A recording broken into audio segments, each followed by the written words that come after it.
yeşilliklerle kaplı büyülü bir ormanda konuşan hayvanlar yaşardı.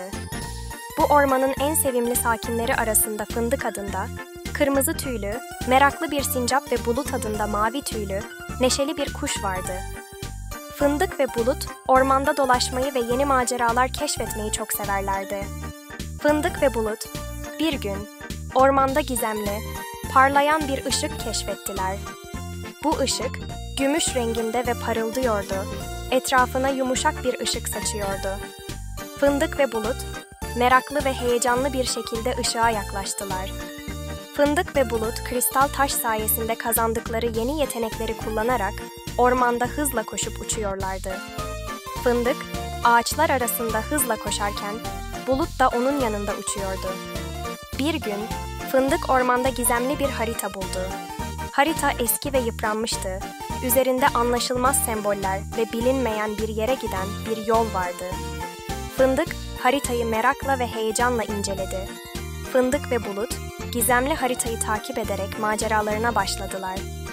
Yoğun ağaçların ve sık çalılıkların olduğu ormanın derinliklerine doğru ilerliyorlardı. Fındık, haritayı elinde tutarak yolu gösterirken, Bulut çevresine dikkatle bakıyordu.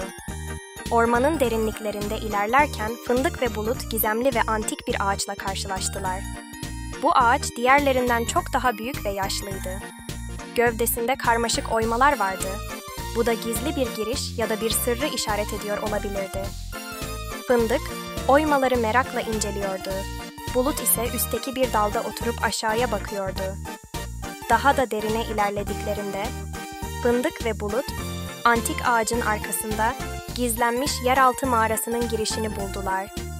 Mağara girişi karanlık ve davetkar bir şekilde yosunlar ve sarmaşıklarla çevriliydi. Fındık heyecanlı ve biraz tedirgin görünüyordu. Bulut ise onu cesaretlendiriyor gibiydi. Mağaranın içine girdiklerinde, Fındık ve Bulut büyük, parıldayan bir kristal odası buldular. Oda, mağarayı aydınlatan çeşitli renklerdeki kristallerle doluydu. Fındık, parlayan kristallere hayran bir şekilde bakıyordu.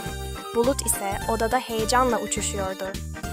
Eski parşömendeki ipuçlarını takip eden Fındık ve Bulut, mağaranın içinde gizli bir odaya ulaştılar. Mücevherler ve karmaşık tasarımlarla süslü büyük bir hazine sandığı vardı. Fındık ve Bulut, sandığa heyecan ve merakla bakıyordu. Oda loş bir şekilde aydınlatılmıştı, bu da hazineye gizem ve çekicilik katıyordu. Fındık ve Bulut, inanılmaz maceralarının ardından sihirli hazineleriyle ormana döndüler. Ormanın diğer hayvanları onları sevinçle karşıladı. Fındık, parlayan küreyi gösterirken Bulut büyülü kitabı tutuyordu. Orman, onların dönüşünü kutlayan hayvanlarla hareketliydi.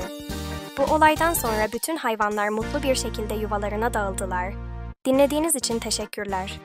Kanalımıza abone olmayı ve videoyu beğendiyseniz beğen butonuna basmayı unutmayın. Sağlıcakla kalın. İyi günler.